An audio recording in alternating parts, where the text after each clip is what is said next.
O Supremo Tribunal Federal, Luiz Edson Fachin, votou nesta quarta-feira a favor da validade do chamado inquérito das fake news, mas pediu algumas mudanças na forma como a investigação está sendo feita. Fachin disse ser constitucional a portaria que abriu a apuração e que também não há ilegalidade na escolha do ministro Alexandre de Moraes como relator do caso, o que é objeto de crítica por parte de políticos e juristas. O magistrado, que é o relator da arguição de descumprimento de preceito fundamental, de autoria do partido Rede e Sustentabilidade, afirmou que é a favor desde que seja comprovado risco efetivo à independência do Poder Judiciário. O ministro ponderou que o inquérito deve ser acompanhado pelo Ministério Público e que deve respeitar a liberdade de expressão, excluindo matérias jornalísticas e postagens que não integrem esquema de financiamento ou divulgação em massa nas redes sociais. Logo após o voto do ministro, o julgamento foi suspenso e remarcado agora para a próxima quarta-feira. Ô Zé Maria, é basicamente aquilo que a gente vinha antecipando aqui no programa, né? Os ministros caminham ali para uma solução de consenso, para um meio termo que permita que o inquérito vá adiante, né?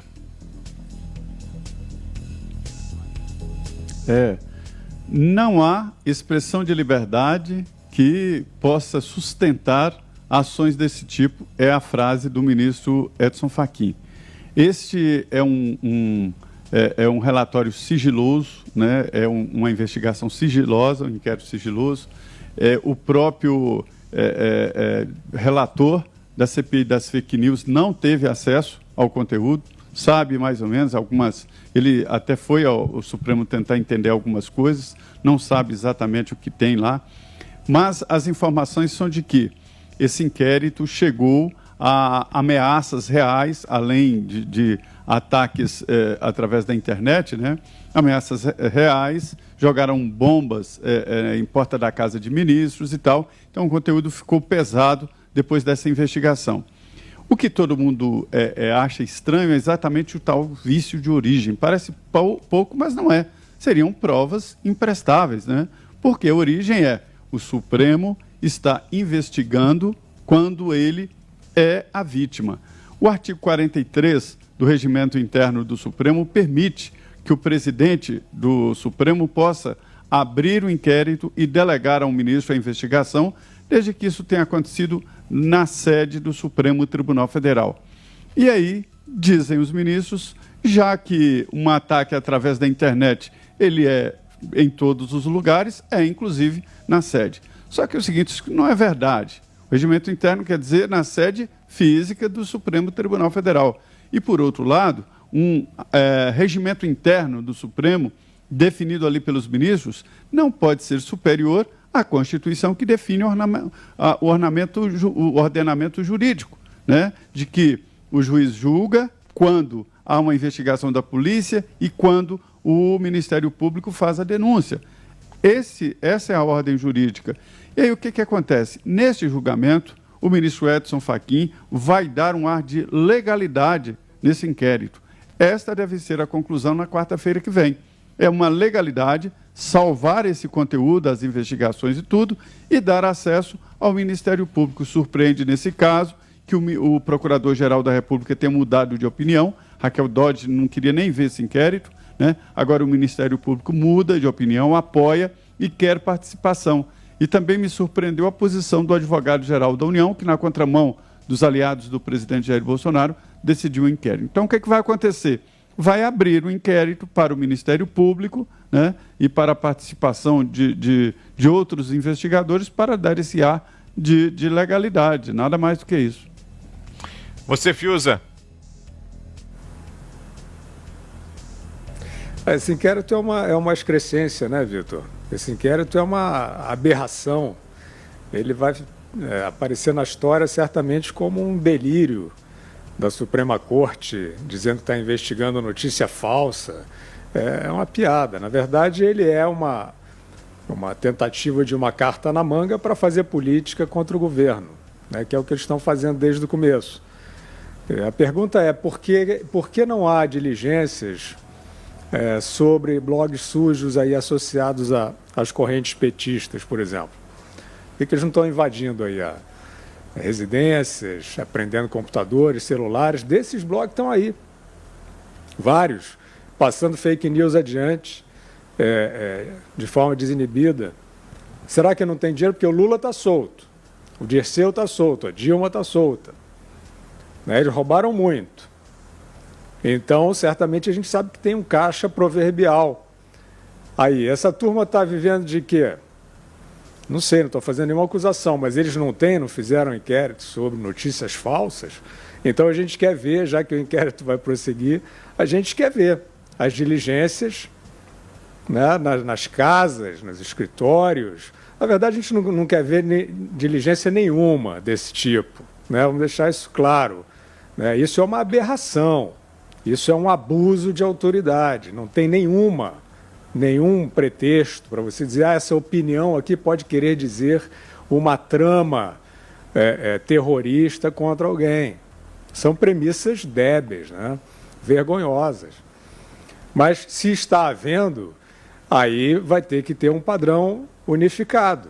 Eles vão ter que investigar os que supostamente difundem aí as notícias que são para destruir a agenda de reconstrução do país. Diga, Augusto. Esse negócio aí, né? Eu só vi naquele livro, O Processo, lá, mas não faz o menor sentido isso aí. Vou começar pela parte jurídica. É possível, o juiz está no próprio nome, o juiz julga. O juiz pode investigar, a partir de agora ele pode substituir o Ministério Público. O ministro Fachin, ele está aí fazendo um recuo organizado, né, uma retirada sem grandes perdas, mas haverá perdas morais, sobretudo. Então, ele diz que precisa ser acompanhado o inquérito pela Procuradoria-Geral da República. Não, tem que ser conduzido. Quem conduz qualquer tipo quem trata da acusação, quem investiga, isso é o Ministério Público, não é o Supremo. Essa interpretação que ele fez, eu não sei em que ele se baseou, o Fachin.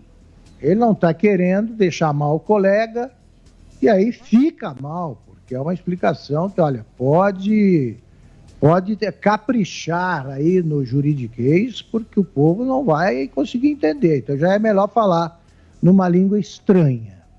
Então é o seguinte, ele investiga e julga, nunca vi isso, não existe. Mas ele está querendo acompanhar, o Ministério Público vai acompanhar, não, ele vai conduzir e vai rejeitar. A Procuradoria-Geral da República já se manifestou. Primeiro pela Procuradora-Geral Raquel Dodge e depois pelo próprio Augusto Aras. Já disse que não concorda com isso, que está errado, precisa arquivar esse inquérito. Então, quando chegar lá, arquiva. Mas durante mais alguns meses, o Brasil, que tem poucos problemas a enfrentar, vai ter de lidar com uma coisa que ninguém consegue definir, o que é fake news. E só as que atingem o Supremo. Bolsonaro, por exemplo, pode ser chamado de ditador, fascista, como fez o governador do Rio ainda, né? Governador o Wilson Witzel. Isso aí tudo bem, não é fake news, é verdade. Ele é um ditador e fascista. Tá. Mas, numa discussão famosa, está aí gravada em vídeo, entre o Joaquim Barbosa, então ministro, e o Gilmar Mendes, ainda ministro. O Gilmar Mendes foi acusado de ter capangas no Mato Grosso. E capangas a gente sabe para que serve. Foi uma fake news ou foi uma verdade? Porque atingiu a imagem de um ministro. E a verdade que atinge o Supremo, essa não é desconsiderada? Existe a gravação do telefonema em que, a pedido do Aécio Neves, o Gilmar Mendes promete convencer o senador do Pará a ajudar o senador mineiro, então senador, a escapar aí da polícia e de punições do Congresso. Isso aí tudo bem, quer dizer, não vão considerar nem a verdade eles esquecem. E aí a mentira que atingiu, o que é mentira? Comece pela definição. É o contrário da verdade? Tem gente que acha mesmo que o Lula foi preso político. Então o Supremo está se metendo num pântano, em mais um, do qual vai sair todo enlameado. Tinha que chegar alguém com coragem suficiente para dizer, isso aqui está errado e vamos arquivar. Não. Aí prevalece, né, no arquipélago formado por 11 ilhas que não têm ligações entre si, não se unem de jeito nenhum. Aí prevalece o espírito de corte e eles agem na defensiva. E começa essa conversa mole aí que é adiada. Vamos adiar. Eles não têm mais nada para fazer, encerra logo esse assunto. Não, continua o meu ministro Alexandre de Moraes brincando de chefe de polícia, detetive, promotor e juiz ao mesmo tempo, e não vai funcionar, não vai condenar ninguém. Perda de tempo num país que não pode perder um minuto para tratar dos problemas reais que enfrenta.